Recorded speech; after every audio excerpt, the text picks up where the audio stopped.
पर ये खतरा बड़ा है, हिंदुस्तान में बड़ा है, ये हम क्यों कह रहे हैं? 2011 के सेंसस के मुताबिक यानी 4 साल पहले 46 लाख यहां पर आबादी थी और इस वक्त भी बिहार में जब हम ये चर्चा कर रहे हैं, झटके आ रहे हैं, पश्चिम बंगाल के कई इलाकों में, बिहार के कई इलाकों में अलग अलग जगहों पर झटके महसूस किए गए हैं। सिलीगुड़ी की तस्वीरें हम सीधे आपको दिखा रहे हैं। दरअसल आपको बता दें, इस तरह के आफ्टर शॉक्स किसी भी भूकंप के बाद आ सकते हैं, तो इसमें घबराने की बात नहीं है।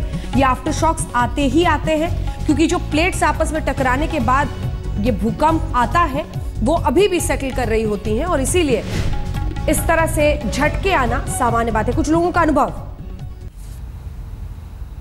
तो अलग अलग जगहों से लोगों का अनुभव भी अब आ रहा है, लोग डर जा रहे हैं और शाम का ये पहर, रोशनी कम हो रही है, लोगों में वैसे ही बहुत ज्यादा दहशत है इन तमाम इलाकों में और शायद इसीलिए लोग इतने ज्यादा परेशान हैं।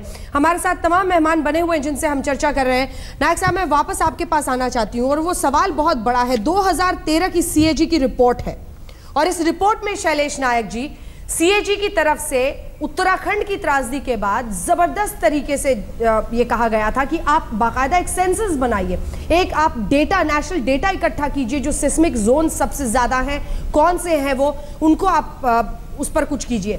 यह भी कहा गया था कि चूंकि डिजास्टर मैनेजमेंट स्टेट मैटर है, राज्य सरकारों को भी खास तौर पर निर्देश थे कि आप इस तरह का डेटा बनाकर रखिए। आपने क्या क्या सावधानियां बरती हैं, तैयारी की है, वो भी आप बताइए।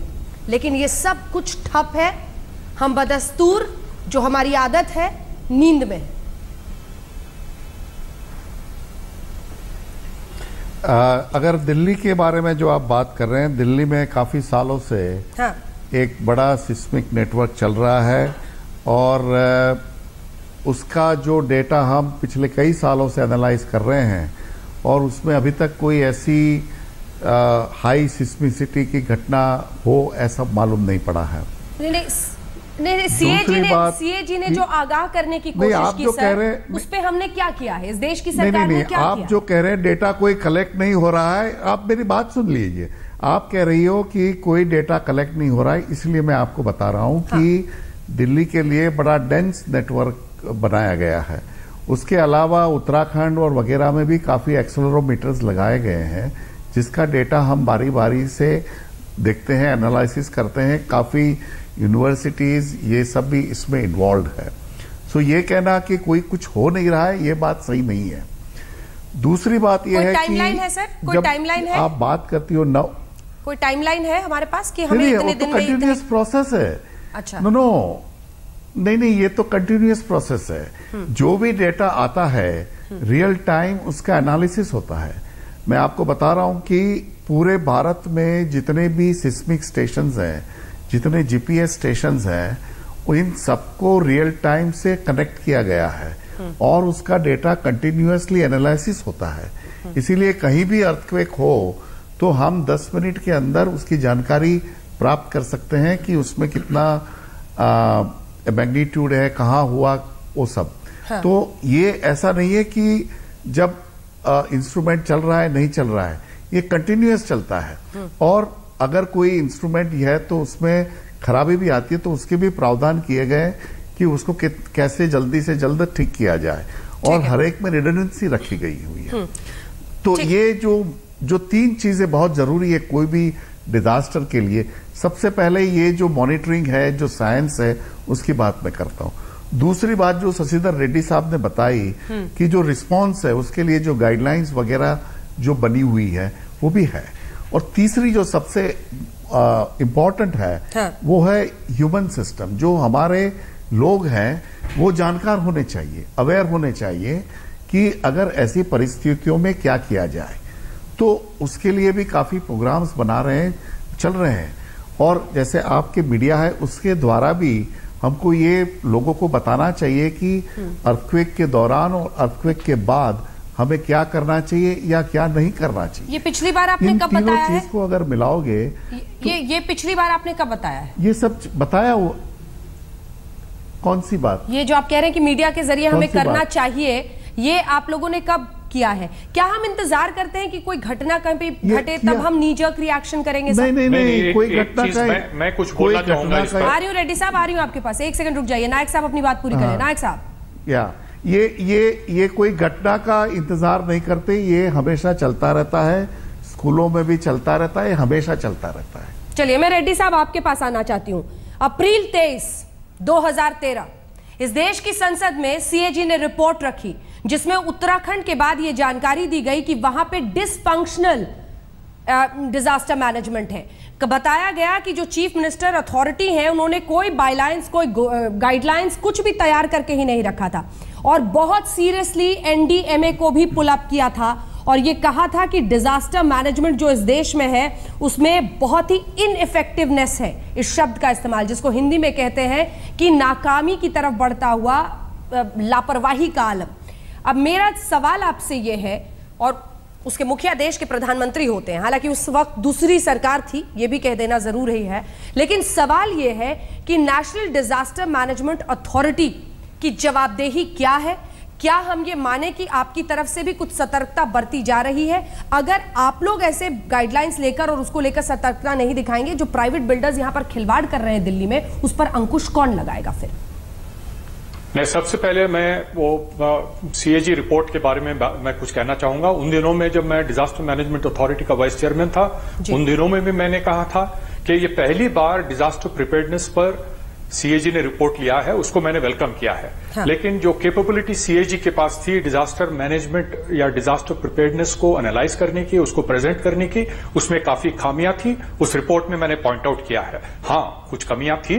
डिजास्टर मैनेजमेंट अथॉरिटी पहली बार बनी थी 2005 में, एस्टैब्लिश होते होते काम करते आए हैं और डिजास्टर मैनेजमेंट अथॉरिटी की तरफ से जो काम करना चाहते थे, कुछ प्रोजेक्ट्स बनाना चाहते थे। उस सवाल यह है कि उत्तराखंड की त्रासदी जब हुई तो हमने देखा कि डिजास्टर मैनेजमेंट के नाम पर हमारे हाथ में कुछ नहीं था। इस देश में खतरा सिर्फ इतना है जिस पर हम आपसे जवाबदेही मांगना चाह रहे हैं, वो ये है कि ऐसी परिस्थिति हिंदुस्तान में बनती है तो आप लोग क्या करेंगे?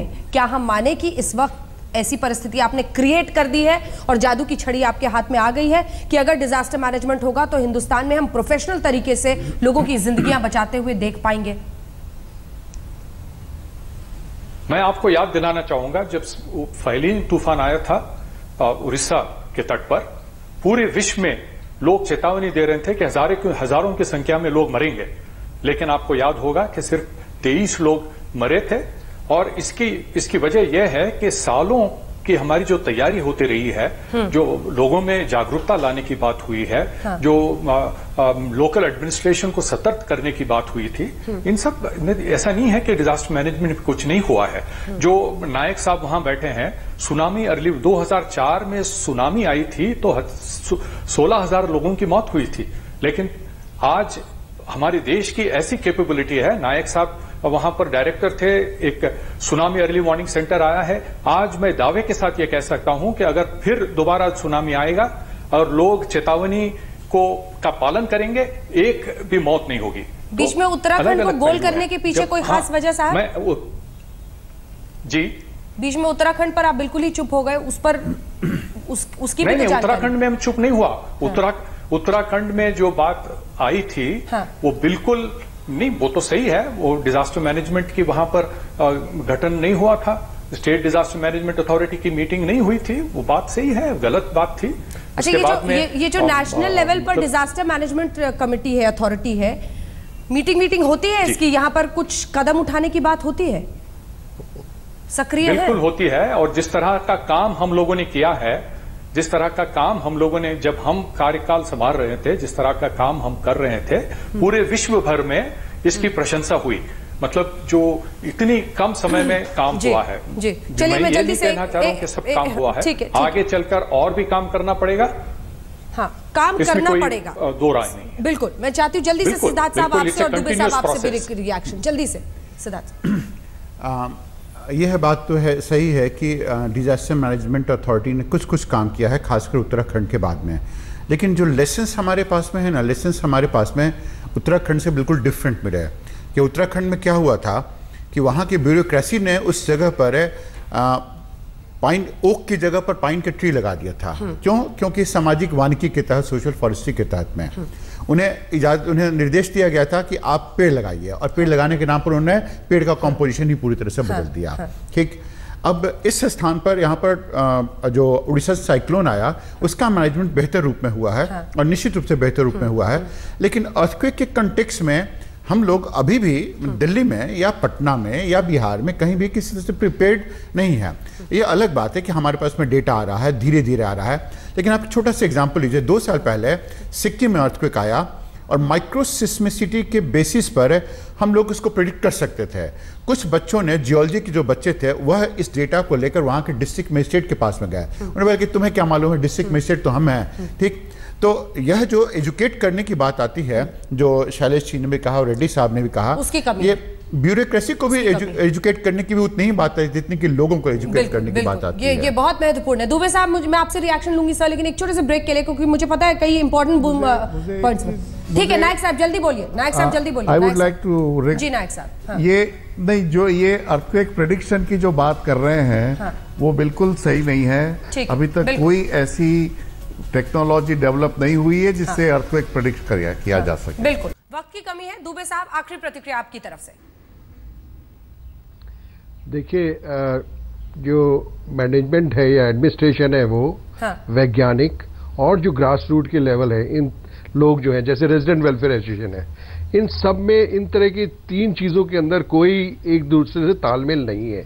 जब तक कि इस तरह का तालमेल नहीं होगा कि साइंटिस्ट और एडमिनिस्ट्रेशन और जो है वैज्ञानिक, एडमिनिस्ट्रेशन मैं स्पेशली जो एनडीएमए को बोल रहा हूँ, और जो लोकल लेवल पे, ग्रास रूट लेवल पे रेजिडेंट वेलफेयर एसोसिएशन है या स्कूल के प्रिंसिपल्स, अगर उन सबको लेके हम एक बड़ी योजना नहीं बनाएंगे, बहुत महत्वपूर्ण, बहुत महत्वपूर्ण। और आपकी इसी बात से इस चर्चा का हम अंत करते हैं। और अगर नायक साहब आप भी सुन रहे हैं, सरकार की तरफ आगे बढ़ा सकते हैं कि सुझाव जरूर बढ़ाइएगा। जब तक हम एक मेगा प्लान नहीं बनाएंगे, सभी हिस्सों को जोड़कर अवेयरनेस से लेकर हर मुद्दे पर आगे ले जाएंगे, तब तक कुछ भी मुमकिन नहीं होगा। सावधानी के नाम पर एनडीएमए पर यह जिम्मेदारी है और उसके चेयरमैन इस देश के प्रधानमंत्री हैं। हम एक ब्रेक के लिए रुक रहे हैं, देखते रहिए आज तक।